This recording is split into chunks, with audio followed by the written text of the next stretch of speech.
Here comes Kavanaugh. Streaking toward the cage. Saved by Burke. And a flag goes flying as Kavanaugh lost the helmet and bodies went into the net.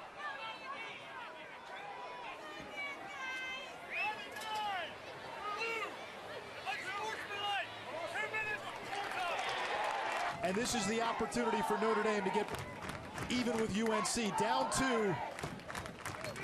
86 seconds to go. On offense, they start to force it, look for the cage, look for a goal. Right back in your face. Matt Kavanaugh, there he is in crunch time, and it's a 1-goal game. The winner of this game gets the #1 seed in the ACC tournament. And it's more than that. They'll be the #1 team when the new polls come out on Monday, and they'll likely have an inside track to get a top 2 seed in the NCAA tournament. Perkovic beats Burke high, and we're tied at 14. And then I'd expect them to take a shot with a couple seconds, about 5 seconds to go, 4 seconds to go. Here come the Irish. Kavanaugh! Who else? With 7 seconds to go. North Carolina with a chance. 4 seconds. Here's Goldstock. That's bitter wide, and Notre Dame hangs on for a 1-goal win. Inside Lacrosse here in the IL Game Day newsroom, I'm Matt Kinnear here with Jeff Shannon. What an exciting day. The Notre Dame-North Carolina game certainly lived up to its billing on ESPNU. Matt Kavanaugh, Matty Ice with the game-winning goal. Crazy sequence at the end. Matt Kavanaugh driving to the net. Evan Connell comes in from behind, hits him, gets a 2-minute non-releasable penalty.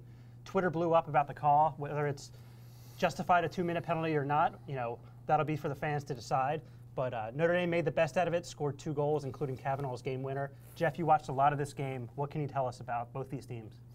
Fantastic matchup between the #1 team and the #2 team in the country currently. I got to think that's how it's going to continue to be going into the ACC tournament, regardless of some things. But a couple things to take out of this game. One, really liked Notre Dame's whistle offense. They love to create right off the whistle. It works with the personnel that they have. They have excellent midfielders, athletic guys who can take the ball off field, and they have tremendous shooters around the cage. Guys like we mentioned, Kavanaugh, who finished this game tremendously with 2 goals in with their last 3 goals to win the game. Mikey Wynn, the freshman, who scored 3 goals in a 66-second period in the 3rd quarter to help Notre Dame's offense. Really like what they do on that side of the ball, and it matches their defense a lot with kind of how they move on that side of the ball.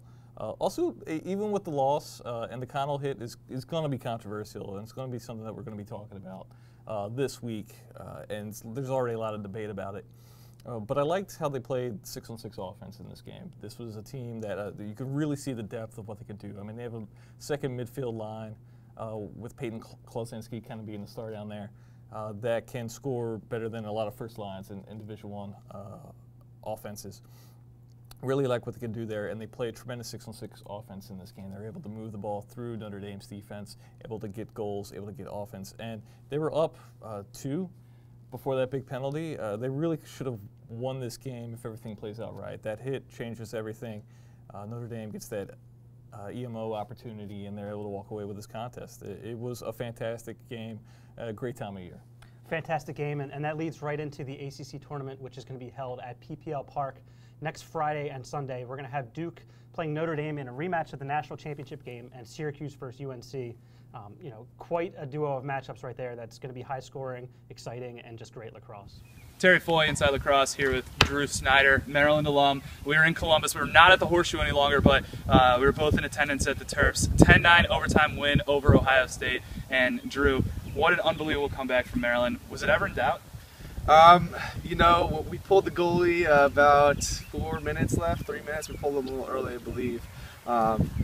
But, you know, I always have faith in my team, and Maryland's very disciplined, and we were lucky enough to pull out. So, no, I was never in doubt. And, you know, just another one of those kind of like hard-fought slugfest, kind of a Maryland identity game, a Big Ten identity game, and really exciting in terms of both the comeback, but also a lot of amazing plays, and then also the environment, the atmosphere. 20,000 people at halftime, 40,000 people at the end of the game. It really felt like the Final Four in there, and Coach Tillman said post-game that he thought like his team benefited from the experience of the Final Four. You've played on that stage. How important do you think that type of experience is to being able to play well in front of big crowds? Yeah, well, it was huge that they kind of kept their composure, and I don't know if it was because they were in the Final Four last year, but it was hot, and there was a bunch of people in the stands. It felt like a Final Four game. Ohio State played a tough one. I got to give them a lot of credit. They were winning the majority of the face-offs, I believe, for the most of the game. Jamison Kester is a great coach for them. Hopkins alum, but we were lucky enough to kind of stick it out. And I don't know if the Final Four thing played out, but you could assume maybe it did. And with the win, Maryland clinches at least a share of the inaugural Big Ten regular season championship, positions themselves well to be the #1 seed in the Big Ten tournament in 2 weeks, which they'll host in College Park. Drew, thanks for your time. Thank you. Cut out inside Lacrosse. Brown defeats Cornell in a huge Ivy League matchup, 15-6. Crazy performance by Jack Kelly in net, over 20 saves. Really just killed everything Cornell threw at him offensively, saved everything. Connor Busick, 3 goals, one of the only Cornell players to get anything past him on the day. Looked kind of isolated on offense. Cornell not really clicking very well. Lots of turnovers from both teams. Offensively, Brown absolutely dominant. Henry Glynn, 4 goals, 3 assists. Dylan Malloy, 2 goals, 5 assists. A lot of them coming with huge contact. He had 1 assist to a long pole. Alec Tullett falling down, and Tullett scored in transition. Really just an excellent performance all around by the Brown Bears today. Going up against Cornell. Cornell faltering down the stretch here, not looking like the team they had during their midseason form. But we'll see what happens with the Ivy League next week. Should be exciting. We're back here in the IL Game Day newsroom. I'm here with Zach Babbo. The nightcap of the game, Albany beating Yale 12-11. A big win for Albany. They held leads of 3-0, 6-2 throughout the game, but Yale managed to clip back in this one.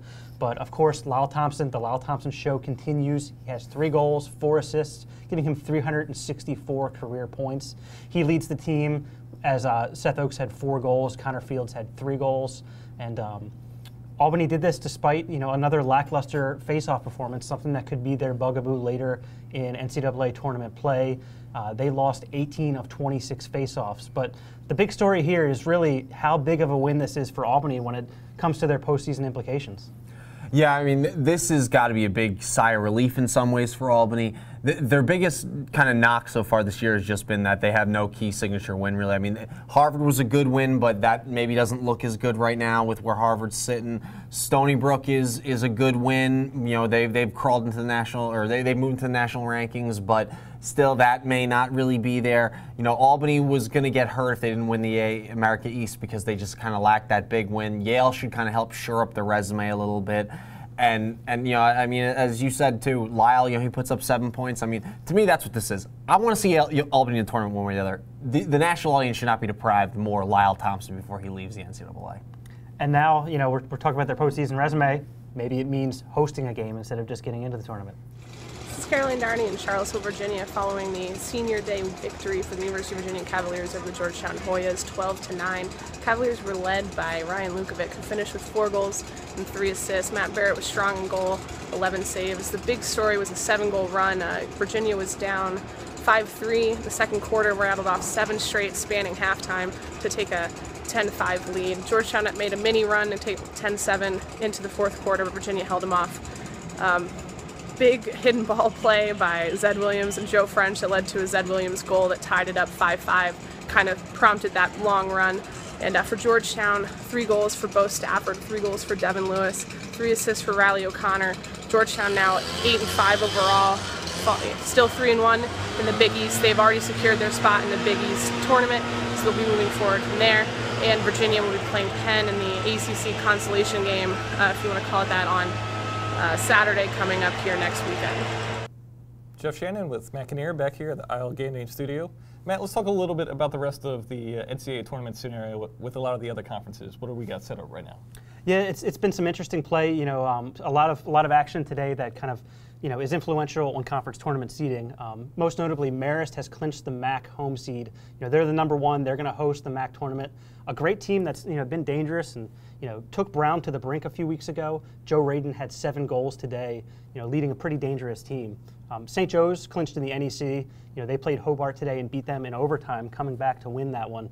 St. Joe's is a team that lost some close games early that maybe they wish they could have those back, but it doesn't matter. That's the beauty of this time of year, is you get the second life in conference tournament time.